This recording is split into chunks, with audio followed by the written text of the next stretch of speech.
Hallelujah. અને માટે પ્રભુનો આભાર. બધી જ મારી બહેનો, મારા ભાઈઓ, સેવકો, સેવિકાઓ, પ્રભુ ઈસુ નામમાં પ્રેમી સલામ. મને ખાતરી છે સંદેશો અધૂરો જ રહેવાનો છે, પણ જેટલું થાય એટલું આપણે ચલાવીએ. તો પ્રિયો, બાઇબલના વચનો પ્રમાણે આપણે કુટુંબ વિશે આજે જોઈશું. કેમ કે ઘણા લોકો એવું કહે છે કે હું કઈથી આગળ વધું, મારી પત્ની આવી, મારા બાપા આવા, મારી મા આમ, કઈથી મારથી વધાય, કઈ ઠેકાણું મળે નહીં. એટલે પ્રભુ તો ચાલવું છે પણ ચલાતું નથી, એમાં કઈ મારો કોઈ વાંક ના મળે. અને બધું આવું છે ને, બધાનો લોડ લઈને મારે ચાલવાનું, આ બધું વીઠીને મારે ચાલવાનું, કેમનું ચાલાય? પણ પ્રિયો, પ્રભુમાં આપણે આગળ વધવાનું છે. જો આગળ નહીં વધ્યા તો મને તો વિશ્વાસ છે, ઓનલાઈન બધા બેસીએ છીએ, પસ્તાવો કર્યો છે, બાપ્તિસ્મા લીધું, પવિત્ર આત્મા પામ્યા, ખ્રિસ્તનો સ્વીકાર કર્યો છે, આગળ વધવા માટે પ્રયત્ન કરીએ છીએ, બધું સારું છે. પણ જો ખાલી આગળ નહીં વધીએ, પ્રયત્ન જ કરીએ છીએ, પ્રયત્ન કરીએ એવું ના ચાલે, આગળ વધવું જ પડે. ગાડી જો ફસાઈ ગઈ હોય અને ગમ્મટલો અવાજ કાઢે, ત્યાં બોલ્યા જ કરે, પણ જો એ ગાડી કાદવની બહાર ના નીકળે તો પછી આગળ ના વધાય. એ બસ વધવું છે, વધવું છે, પણ જો આપણે પ્રયત્ન નહીં કરીએ તો કઈ મેળ નહીં પડે. પણ પ્રભુમાં આગળ વધવાનું જ છે. કે મારે તો ભાઈ સ્વર્ગમાં નહીં જવું, જેને જવું એ જાય, મારે તો ઈસુ જોડે જવું છે. બરાબર. સાધુ સુંદરસિંહ કે છે કે મને સ્વર્ગ ના જોઈએ, મને ઈસુ જોઈએ. એહે પીરું, જેહે પીરું, તેહે પીરું, મને ઈસુ દેખાય. આજે આપણને શું દેખાય છે? તો મહત્વની વસ્તુ છે કે પરમેશ્વરની કૃપા અને પરમેશ્વરની દયાથી આપણે જીવનમાં સ્વર્ગ ના જોઈએ, ઈસુ જોઈએ. કેમ કે પ્રિયો, સ્વર્ગમાં પણ 3 સ્થાન છે: આંગણું, પવિત્ર સ્થાન અને પરમ પવિત્ર સ્થાન. તો પ્રિયો,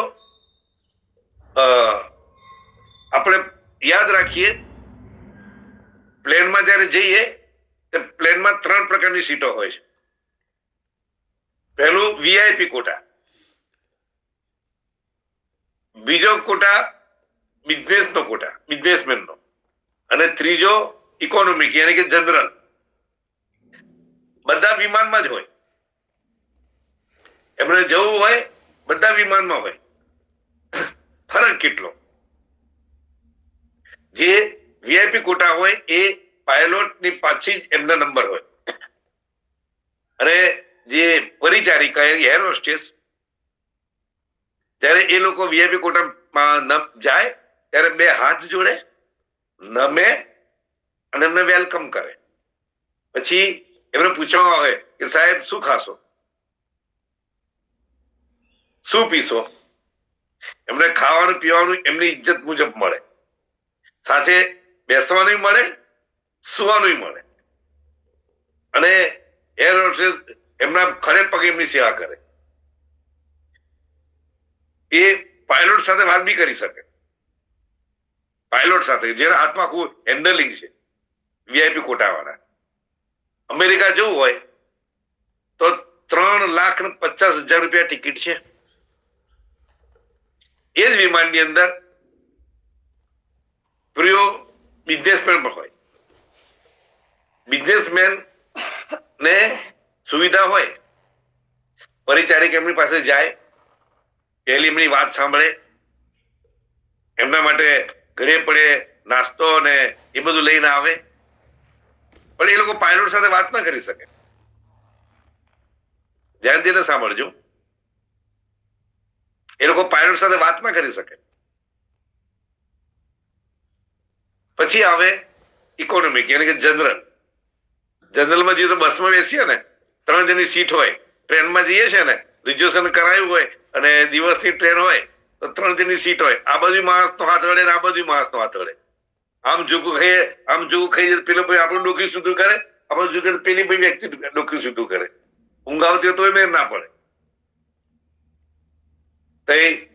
ફર્સ્ટ ક્લાસમાં જે અગર વીઆઈપી કોટા હોય ત્યાં તો નાહવાની બી છૂટ, બાથરૂમમાં તમારે નાહવા બાવાનું બધું મળે. વિમાનની વાત કરું છું, પણ ઇકોનોમિકમાં ના મળે.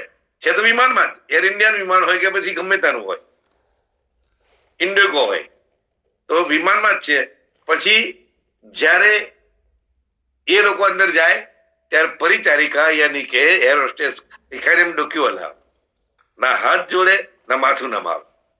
જ્યારે નીકળવાનું થાય તો સૌથી પહેલા જે વીઆઈપી કોટા વાળા હોય એમને પ્લેનમાંથી નીકળવાનું, ત્યારે એમને બે હાથ જોડે પ્રણામ કરે અને જવાનું. અને થઈ જાય એટલે પહેલું એમને બહાર નીકળવાનો ચાન્સ પહેલો, પછી વીઆઈપી કોટા અને જનરલ કોટા વાળાનું છેલ્લે. હવે તે જાય એટલે પરિચારિકા પ્લેનના ગેટ આગળ ઉભા હોય, એ બેન ખાલી સ્માઇલ આપે, ના હાથ જોડે નહીં, કશું નહીં. છે તો વિમાનમાં જ ને, પણ કેટલો બધો ફરક, કેટલી બધી બાબતમાં અજુકતી દેખાય. તો સ્વર્ગમાં છે ને 3 સ્થાન છે. પાયલોટ ની સાથે વાત કરી શકે એમ પરમ પવિત્ર સ્થાનમાં જે લોકો જશે ને, ઈસુ સાથે વાત કરશે. વીઆઈપી કોટામાં જશે એટલે પવિત્ર સ્થાનમાં એ ઈસુ સાથે વાત નહીં થાય, ઈસુ ખાલી વાતો સંભળાશે. અને પછી પરમ પવિત્ર સ્થાન, પછી આવ્યું આંગણું, આંગણુંમાં ઈસુ જોવા નહીં મળે. પણ જે પરમ પવિત્ર સ્થાનમાં શિષ્યો હશે, વિશ્વાસીઓ હશે, એવું તમે જો તે આવીશું, આપણે જે સાંભળ્યું હશે એ પરમ પવિત્ર સ્થાનમાં જે સાંભળેલું છે એ પવિત્ર સ્થાનની પછી કે જે આંગણું લખ્યું છે પ્રકટીકરણમાં, આંગણામાં છે, એ લોકોને ઈસુ જોવા નહીં મળે. ખાલી સ્વર્ગમાંથી બચી ગયેલા જેવા મળશે, બચી ગયેલા અગ્નિમાંથી કાઢેલા ખોણિયા જેવા. બાઇબલમાં એ મારો વિષય નથી કહેવાનો અત્યારે. એટલે આપણે સ્વર્ગ નહીં જોઈએ, આપણે ઈસુ જોઈએ. હાલેલુયા. તો પ્રિયો, આપણે ઈસુ જ જોઈએ, બસ. ઈસુ, હું તો કહું, ઈસુ જો નરકમાં જાય તો સ્વર્ગ બની જાય. ઈસુ એટલે ઈસુ, બસ વાત પતી ગઈ. આપણને સ્વર્ગ એસી સુંદર જગહ, મેરા ઈસુ રહેતા વહાં, વહાં પાપ નહીં, શ્રાપ નહીં, દુઃખ નહીં, અકાલ નહીં, બધું તઈ છે. પણ ઈસુ તઈ છે, પણ પરમ પવિત્ર સ્થાનમાં. તો પરમ પવિત્ર સ્થાનમાં જવા માટે આપણું જીવન કેવું હોવું? હાલેલુયા. આપણે એની પર જઈશું. તો પ્રિય, બાઇબલની અંદર એક વ્યક્તિ છે, યુસુફ. યુસુફના કુટુંબ વિશે આપણે જોઈશું, પછી આપણે આપણા કુટુંબ વિશે જોઈશું. આપણે પ્રભુમાં આગળ વધવાનું જ છે. નહીં ચાલે, નહીં ચાલે, બિલકુલ નહીં ચાલે. ખોરાક ખાઈએ છીએ તો શરીર વધવું જોઈએ, ના વધે બાઠ્યો રહીએ, અને બાઠ્યા રહીએ કે ઠીંગણા રહીએ તો મેળ નહીં પડે. મિલિટરીમાં જવું હોય તો બાઠિયા નહીં ચાલે. તો પ્રિયો, આપણે પ્રભુમાં વધવાનું છે. દેવી પ્રભુ જ્ઞાનમાં, કદમાં અને માણસોની પ્રશંસામાં વધતા ગયા. હાલેલુયા. તો આપણે પ્રિયો વાંચીએ બાઇબલની અંદરથી ઉત્પત્તિનું પુસ્તક કાઢીશું. આપણે ઉત્પત્તિનું પુસ્તક કાઢીશું આપણે. અને ઉત્પત્તિના પુસ્તકની અંદર 37મો અધ્યાય, ઉત્પત્તિના પુસ્તકમાં 37મો અધ્યાય કાઢીએ અને ધ્યાન દઈએ કે પ્રભુ આપણને શું શીખવાડે છે. એની બીજી કલમ, ઉત્પત્તિનું પુસ્તક 37મો અધ્યાય અને બીજી કલમ. યાકૂબનો વંશ આ છે. યાકૂબનો વંશ આ છે. યુસુફ 17 વર્ષનો થયો. યુસુફ 17 વર્ષનો થયો ત્યારે તેના ભાઈઓની સાથે ટોળા ચરાવતો હતો. તેના ભાઈઓની સાથે ટોળા ચરાવતો હતો. અને તે જુવાન હતો. તે જુવાન હતો. તે તેના બાપની સ્ત્રીઓ બિલ્હા તથા જિલ્પાના દીકરાઓની સાથે હતો. અને યુસુફ તેઓની ભૂંડાઈની ખબર તેના બાપની પાસે લાવતો હતો. પ્રાર્થના કરીએ, આપણું મસ્તક નમાવીએ અને વચન થી પ્રભુ સાથે વાત કરે. મને પ્રાર્થનામાં જઈશું અને હું કઈ પરમેશ્વરના દાસ ગામિત મહેન્દ્ર સાહેબ ને કે તેઓ આપણને વચન પ્રમાણે પ્રાર્થનામાં દોરશે. Praise lord. સર્વશક્તિમાન પ્રભુજી, તમારા આભાર માની છે પ્રભુજી, જેટલા બી મીટિંગમાં જોઈન છે ને પ્રભુ, તમારા દાસીએ જે વચન વાંચ્યું પ્રભુ, ને પ્રભુ ઈસુ જે તમારા દાસ વચન સમજાવે પ્રભુ, યુસુફ, યાકૂબ, પરમેશ્વર પિતા એમના વિશે પ્રભુ અત્યારે અમે શીખી રહ્યા છે, વાંચી ગયા પ્રભુ. એ વચન પ્રભુ દરેકને હૃદયમાં કાર્ય કરે ને પ્રભુ સમજાવવા માટે પ્રભુ તમારા દાસને તમારા હાથમાં સોંપશું.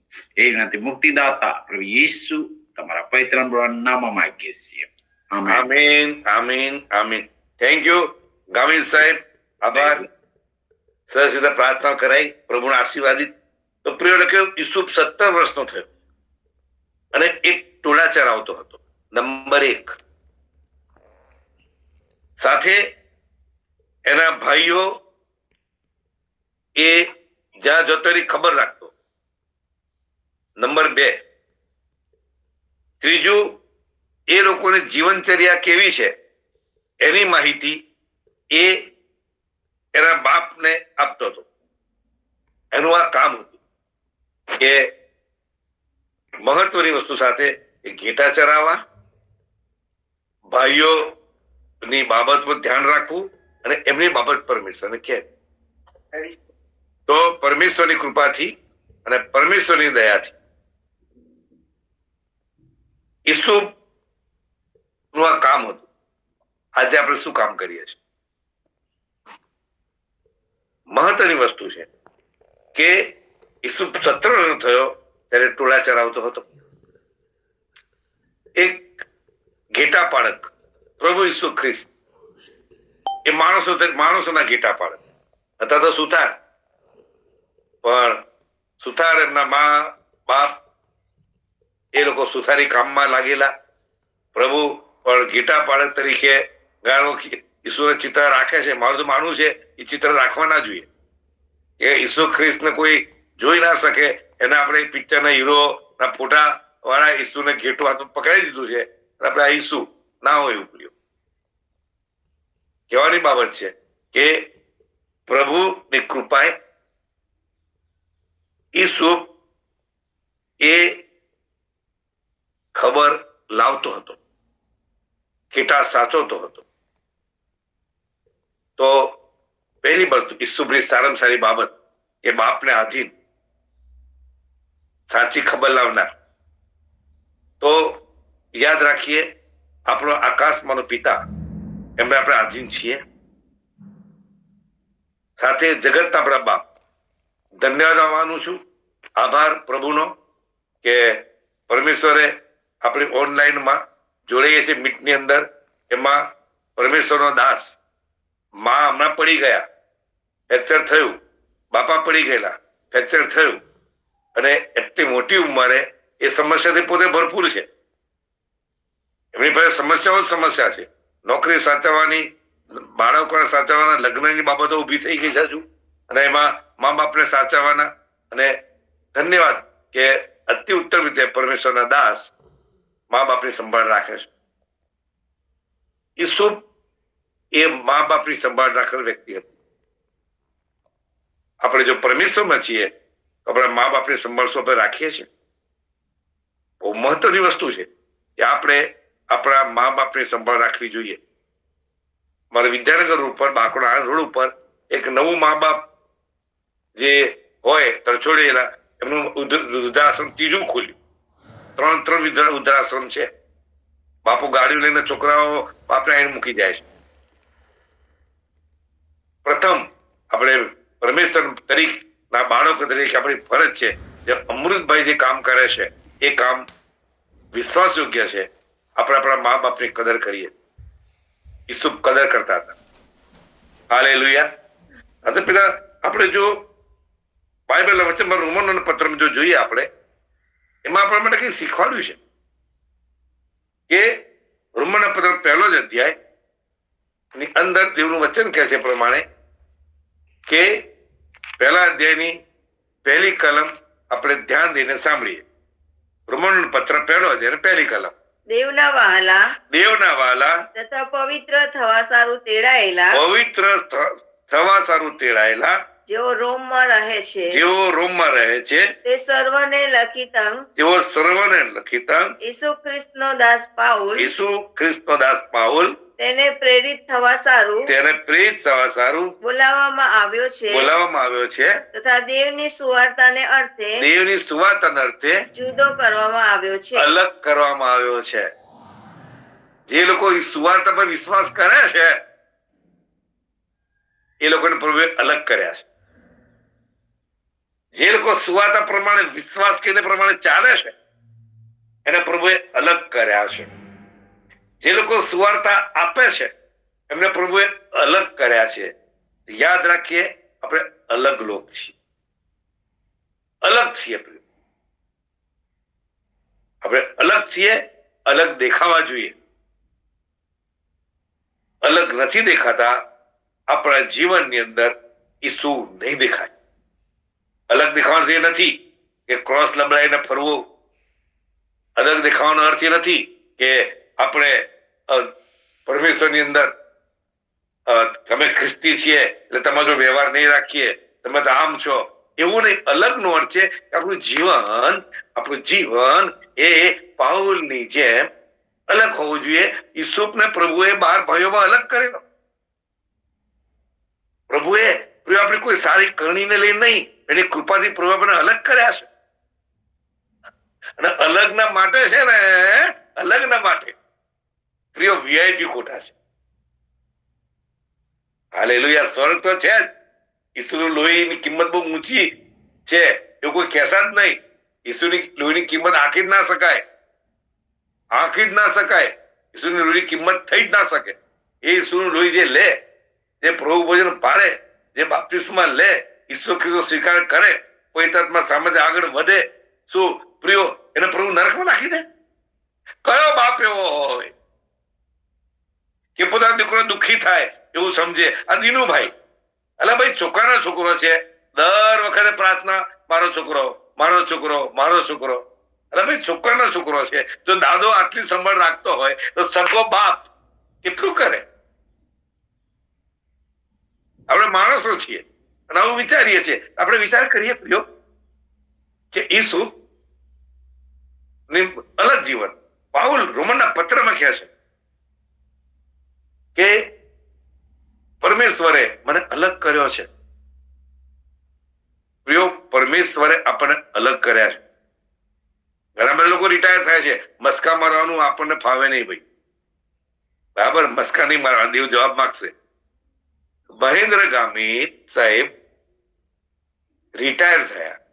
એટલે ભાઈ રિટાયર થયા તો બરોડામાં થયા. આણંદમાં શું લેવા દેવા? આણંદમાં નોકરી કરીને ગયા તો શું થયું? નવી કરી નોકરી કરી,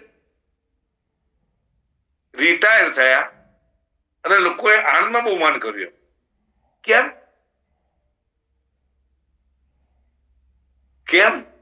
શું એ બહારથી દેખાતા હતા કે ભાઈ હું બહુ સરસ માણસ છું, હું ક્રોસ પહેરીને ફરું છું, મારા સાહેબ મેં જોયું મારો જબ્બા વાળો ફોટો આજે મારો મૂક્યો, એ જબ્બો પહેરનું સંગમાં નહીં જવું, જબ્બો થાય નહીં રહી જવાનો.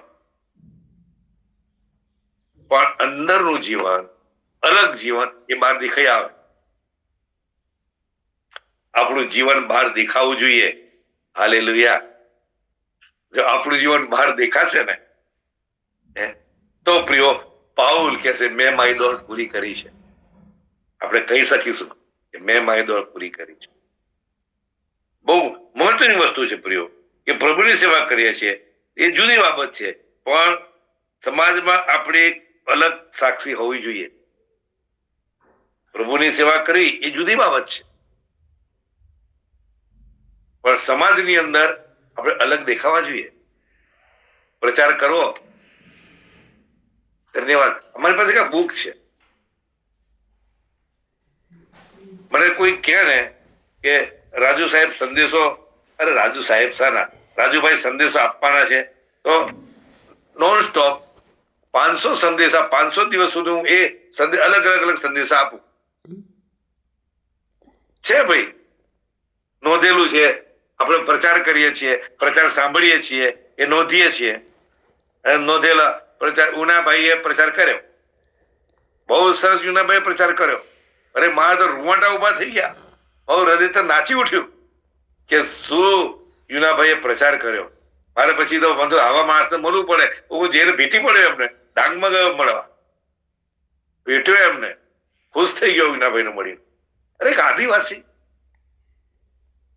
એમને જવાના રસ્તાના ઠેકાણે નહીં, એવો એમની જગ્યાએ ઘર છે એમનું, કઈ ફઈને કામ કરે છે. આપણને શરમ આવે એવું, એ આપણને શરમ આવે એવી જગ્યાએ જઈને મહેનત કરી રહ્યા છે. અને એમણે જે સંદેશો આપ્યો કોહરાના દીકરાઓ વિશે, અને મેં અહીં ડિક્લેર કર્યું કે આ સંદેશો મારો નથી, હું આજે પ્રચાર કરું છું. રવિવારે સંદેશો આપેલો, પછી જયારે એમણે જે રવિવારે જે સંદેશો આપેલો બીજા રવિવારે પ્રગટ કરે. શું પરમેશ્વર આપણને સરસ સરસ સેવકો મૂક્યા છે. અને છતાંય જો પછી આપણે ખાલી સુવાતા બાબતમાં પ્રભુની સેવા કરીએ સારી બાબત છે, પણ જીવન કેવું છે? તો બે પ્રકારનું જીવન ન હોવું જોઈએ. શરીર લકવા મારી ગયું છે. આજે તો લોકોનું શરીર લકવા મારી ગયું છે. તેવામાં બરાબર એવામાં શું છે? દાન આપવું, પ્રાર્થના કરવી, ચર્ચમાં જવું, બરાબર છે, બહુ સરસ છે. દાન આપવું, ચર્ચમાં જવું, પ્રાર્થના કરવું વગેરે વગેરે વગેરે ઘણું બધું આપણે કહી શકીએ છીએ. ઘણું બધું કહી શકાય. અને એ જે બધું કહી શકાય પણ બહારનું જીવન જુદું હોય છે. દાખલા તરીકે બહારનું જીવન ગુસ્સે થવું, જુઠ્ઠું બોલવું, ગાળ દઈ દેવી, પોતાની જાતે એમ સમથિંગ સમજવું, મને જ બધી ખબર પડે. તમે લોકો હું ના હું નોકરી ના કરતો તમે બધા ઘરમાં ખાવ કેમ ના? હું ના હોઉં તો દિવસ ચાલે કેમનું? હું ના હોઉં તો ગીતો ગાય કોણ? હું ના હોય તો ટીમમાં આગળ ઉભું રહે કોણ? હું ના હોઉં તો મારા ભાઈઓના છોકરાઓ રખડી જાત. હું ના હોઉં તો ફલાણું થાત. હું કાઢી નાખવાનું પ્રિય. બહારનું અંદરનું જીવન દાન આપવું કેટલું સારું કહેવાય. પ્રાર્થના કરવી કેટલું સારું કહેવાય. વચનો વાંચવા કેટલું સારું કહેવાય. ચર્ચમાં જવું કેટલું સારું કહેવાય. અંદરનું જીવન કેટલું મસ્ત છે આપણું. બધા અહીંયા બેઠેલા બધા માટે પ્રભુને કોટી કોટી ધન્યવાદ. પણ બહારનું જીવન જુઠ્ઠું બોલવું, ગાળ બોલવી, અદેખાઈ કરવી, બરાબર, હું કરવું વગેરે. બે જીવન ના ચાલે. બે જીવન ના ચાલે. પરમેશ્વરે આપણને જે જીવન આપ્યું છે એ વેરી ઇમ્પોર્ટન્ટ જીવન છે. અને પ્રિયો યાદ રાખીએ, આપણે બધાને ખબર છે કે જયારે બાળક જન્મે છે ત્યારે એને પેલું જે બાળુત્યું પહેરાવે ને એને જબલું નહીં હોતું. અને જયારે માણસ મરી જાય ને તેને કફન ઉડાડે. કફનને બી ખિસ્સું, એ જબલાને ખિસ્સું નહીં હોતું. પહેલું બાળુત્યું પહેરાવી દીધું. જે કપડું બાળકને પહેલું જ લપોટ્યું, જેવું બાળક જન્મે અને પહેલા જ પછી એને નવડાવીને પહેલું જ કપડું એને લપેટવામાં આવે છે. એ કપડા ઉપર ખિસ્સું હોતું નહીં. અને જ્યારે માણસ મૃત્યુ પામે છે છેલ્લું કપડું લપેટવામાં આવે છે એને કફન કહેવામાં આવે છે. કફનને બી ખિસ્સું હોતું નથી. તો પ્રિય યાદ રાખીએ, આપણે યાદ રાખીએ કે પ્રભુ તારી બનાવેલી દુનિયા કેવી બનાવી. પ્રભુ તારી બનાવેલી દુનિયા કેવી બનાવી. કોઈ પહેરે ફાટી લંગોટી અને કોઈ પહેરે મલમલની ધોતી. કોઈ પહેરે ફાટી લંગોટી, કોઈ પહેરે મલમલની ધોતી. પ્રભુ તારી બનાવેલી દુનિયા કેવી બનાવી. કેવી બનાવી વાલા અજબ બનાવી. કેવી બનાવી વાલા અજબ બનાવી. પ્રભુ તારી બનાવેલી દુનિયા કેવી બનાવી. કોઈ રે બંગલામાં, કોઈ રે ઝૂંપડામાં, બહુ પણ એ બધું બાબત ઠીક છે. પ્રભુએ દુનિયા બનાવી કેવી અજબ બનાવી. પણ લોકો કઈથી કઈ પહોંચી ગયા. મારી જોડે સાયકલ છે તો ટુ વ્હીલર કરાવે. ટુ વ્હીલર હોય તો નવું ટુ વ્હીલર ક્યારે આવે. નવું ટુ વ્હીલર હોય ફોર વ્હીલ ક્યારે આવે. ફોર વ્હીલ હોય તો નવી ફોર વ્હીલ ક્યારે આવે. એવું કેવું જોઈએ. પ્રભુ પરમેશ્વરની અંદર એક આત્મા જીત્યો છે, બીજો આત્મા ક્યારે જીતું. બીજો આત્મા જીત્યો છે, 10 આત્મા ક્યારે જીતાય. પ્રભુ એક મંડળીની સ્થાપના કરી, બીજી મંડળી ક્યારે સ્થાપના કરું. પ્રભુ મારા જીવનથી ઘણા લોકોને આશીર્વાદ મળ્યો છે, બીજાને ક્યારે આશીર્વાદ મળે. અંદરનું જીવન. પ્રભુએ કામ કર્યું. હું એવું નથી કહેતો કે કાર ના હોવી જોઈએ, ટુ વ્હીલર ના હોવી જોઈએ. અરે 2-3 ટુ વ્હીલર, મારા ઘરમાં 2 ટુ વ્હીલર છે. બોલો, ટુ વ્હીલર બી હોવા જોઈએ, કાર બી હોવી જોઈએ. અરે ચર્ચની અંદર તો ચાર તો એસી છે. સાઉન્ડ પ્રૂફ ચર્ચ બનાવેલું છે. મારા આગેવાનો બહુ સારા છે, મંડળી ધી બેસ્ટ, બહુ ઉત્તમ મંડળી આપી છે પ્રભુએ, બધું બરાબર મસ્ત છે, પણ પ્રભુ જોડે બહારનું ને અંદરનું જીવન અલગ ના હોય. હાલેલુયા. તો પ્રિયો, પ્રથમ બાબત કે ઈસુ ને પાઉલની બાબત જોઈએ કે પ્રભુએ આપણને અલગ કર્યા છે. આપણું જીવન અલગ હોવું જોઈએ. અને બે પ્રકારનું જીવન ના ચાલે. હું ખ્રિસ્તી છું કહેવાની જરૂર નથી, બરાબર કે નહીં? આપણા કાર્યો જ આપણા ગુણ જ બતાવશે કે આપણે કોણ છીએ. હું પાસ્ટર છું, હું રેવરન્ટ છું, પછી હું ફલાણો છું, કોઈ કહેવાની જરૂર નથી. આપણું જીવન જ કહેશે કે આપણે કોણ છીએ. ઘણા બધા દાખલાઓ છે મારી પાસે, ઘણા બધા, પણ એ કહેવાની કોઈ જરૂર નથી. પોતાના વખાણ કરીએ ને તો નવાઈ નહીં. બાઇબલ પ્રમાણે તો પ્રિયો વખાણ પ્રભુ તરફ થાય ને એને જ ધન્ય છે. પોતે તો બધા બહુ વખાણ થઈ જાય, બહુ કહે હું આમ ગયો, હું આમ ગઈ, હું આમ તેમ ગયો, હું તેમ ગઈ, મેં આટલા થઈ, આટલું આવ્યું, પેલું કર્યું, એ બધું તો કહેવાની કોઈ જરૂર નહીં. મારા ઈસુએ કદી જ કહ્યું નહીં, પાઉલે કદી જ કહ્યું નહીં. આપણે યાદ રાખીએ કે હું ખ્રિસ્તી છું કહેવાની કોઈ જરૂર નથી. ખ્રિસ્તી છે કશું કહેવાની જરૂર નથી. આપણું જીવન કેવું જોઈએ કે આ ખ્રિસ્તી છે, આ માણસ ખ્રિસ્તી કહેવાય. તો ખ્રિસ્તી જીવન બનાવવા માટે પ્રિયો પ્રથમ આધીનતા. હાલેલુયા.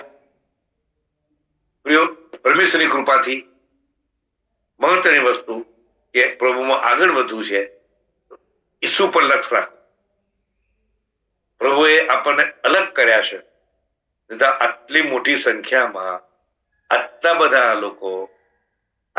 બધા લોકો, મને તો ખબર નહીં હશે ભાઈ, આપણે તો એટલા બધું કઈ બહુ મળે નહીં આપણામાં, બહુ બુદ્ધિ નહીં મળે, મસ્કા નહીં મળે. હું સાચું કહું છું, બહુ બુદ્ધિ આપણામાં નહીં મળે, પણ એટલી ખબર છે કે બાપ દારૂડિયા, મા ગાડા, એટલે બાપથી સમય લીધું મારી માએ, પછી મારી માને બુદ્ધિ આવી ગઈ. મારા ગામડે જેટલામાં કાશી ગાડી કહેતા, ડાયો દારૂડિયો કહેતા હતા કે આપણે કઈ બહુ મોટી વ્યક્તિ નહીં, બરાબર. અને આજે જે કઈ પ્રભુની અંદર સારી જગ્યાએ પહોંચાડ્યો છે, મારા આદિવાસી ભાઈઓ પહોંચાડ્યો છે, અને અહીંના લોકો મને સાચવે છે, એની મંડળી, બરાબર, લોકલ મંડળીના લોકો મારા રાત દિવસ બિચારા પ્રાર્થના કરે છે, બધા વીઆઈપી લોકો છે મારા માટે. પ્રિયો, મહત્વની વસ્તુ છે કે આપણે પ્રથમ અલગ દેખાવા જોઈએ. અલગ નથી તો શું જીવીને શું કરવાનું ઉપયોગ? અને ઈશુ પોતાના બાપને આધીન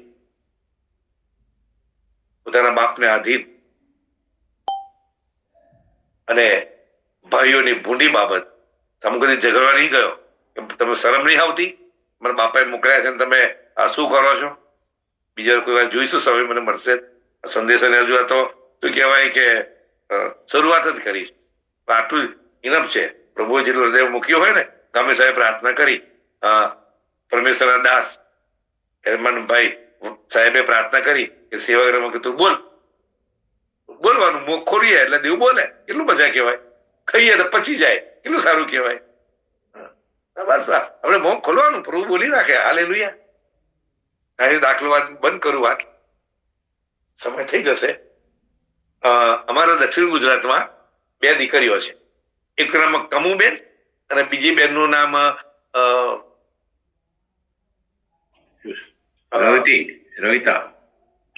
સવિતા ગાંડી.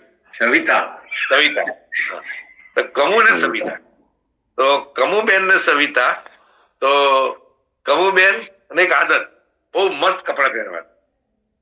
ગાડી પેલા ગાડી જ હતી, પછી રૂમ આવ્યા પછી આંખે ઓછું દેખાતું હતું, પણ મીટિંગ ચાલુ થવાની હોય, લેટ પડે કે ના પડે, પહેલી લાઈન જઈને બેસવાનું. અને પ્રિયો, જે લોકોને ખબર નથી એમને કહું છું, અમારા દક્ષિણ ગુજરાતની અંદર 500 માણસ બહુ નાની સંખ્યા કહેવાય. કોઈ મોટી મીટિંગ રાખીએ ને તો 500 હોય ને 5000 સમજવા. હવે દર રવિવારે દીકરી ચર્ચમાં જાય, બીજા અલગ અલગ જે મીટિંગ હોય ત્યારે મીટિંગમાં દીકરી જાય, અને પાછળથી બી આવે ને પણ આગળની પહેલી સીટમાં બેસવાનું, નીચે પહેલી લાઈનમાં જ બેસવાનું. એટલે એક આદત કે પહેલી પ્રાર્થના કરાવવાની. જેવું અમારા ડોક્ટર રાજ સાહેબ કે અમારા બિશપ કે ચલો ભાઈઓમાંથી એક ભાઈ પ્રાર્થના કરાવશે અને બહેનોમાંથી કરાવશે એટલે કબૂલ પ્રાર્થના ઉઠાવે. અહીં મણિભાઈ ને પહેલા ગીત ગાવાનું ને મણિભાઈ જપ ના વળે, એ પહેલું ગીત ગાય તો સારું લાગે, હા હું મીટિંગમાં બેઠો છું. એવું છે એ બેન ને, એવું જ કે પહેલી જ પ્રાર્થના કરાવવાની. તો એક વખતે એક સેવકે કહ્યું કે આ કોઈને પ્રાર્થના કરવા દેતી નથી, એટલે સવિતા ગાડીને કહ્યું, તે ગાડી એટલે પહેલા બીજા કરતા થોડું ઓછી બુદ્ધિ, એને કહ્યું કે જો આજે કમુ પ્રાર્થના કરાવે તારે કરવાની દેવાની, બીજા કોઈ હપ્તી જ નહીં. તો પ્રિયો એને પછી સવિતાને કહી દેલું એટલે સવિતા મીટિંગમાં વહેલી ગઈ જ નહીં, કમુ ગઈ, કમુની પાછળ એ ગઈ. અને કમુ પાછા આગળ જગ્યા ના હોય તો કમુ ગમે તેની જગ્યા કરી નાખ, એ બી ગમે તેની જગ્યા કરી કમુની પાછળ જ બેસી ગઈ. અને કમુની પાછળ બેસી ગઈ. બાઇબલમાં લખ્યું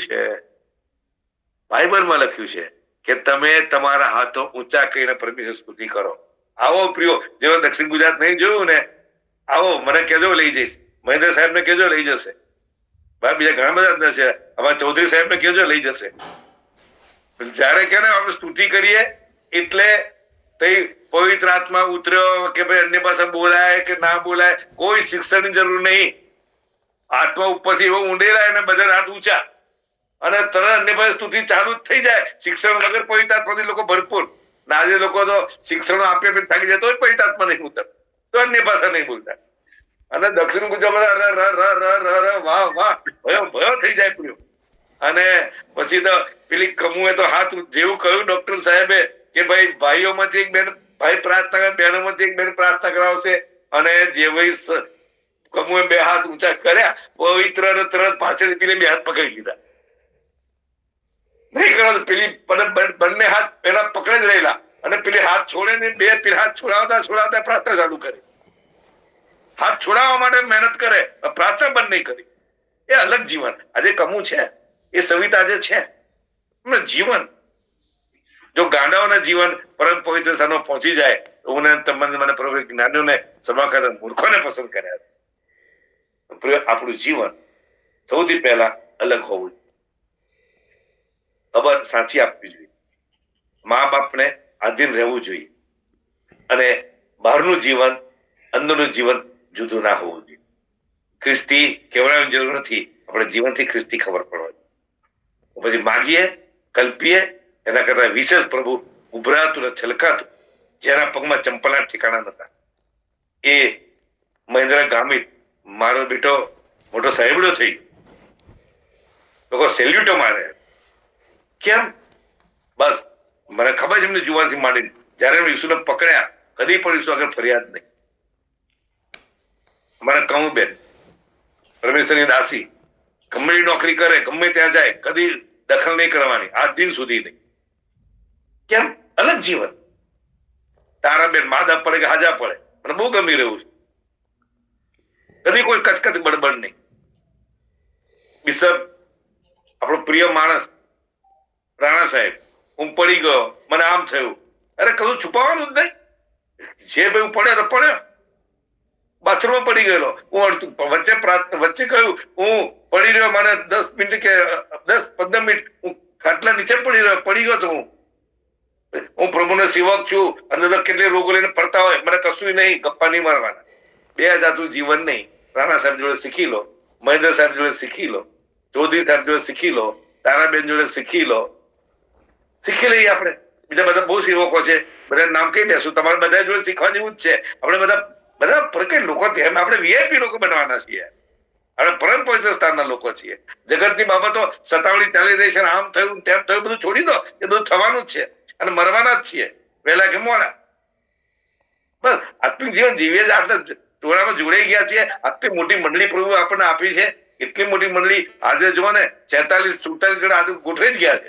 બીજા પાછળ જોડે કોણ બેઠું મારી પત્ની જેમ ખબર નહીં.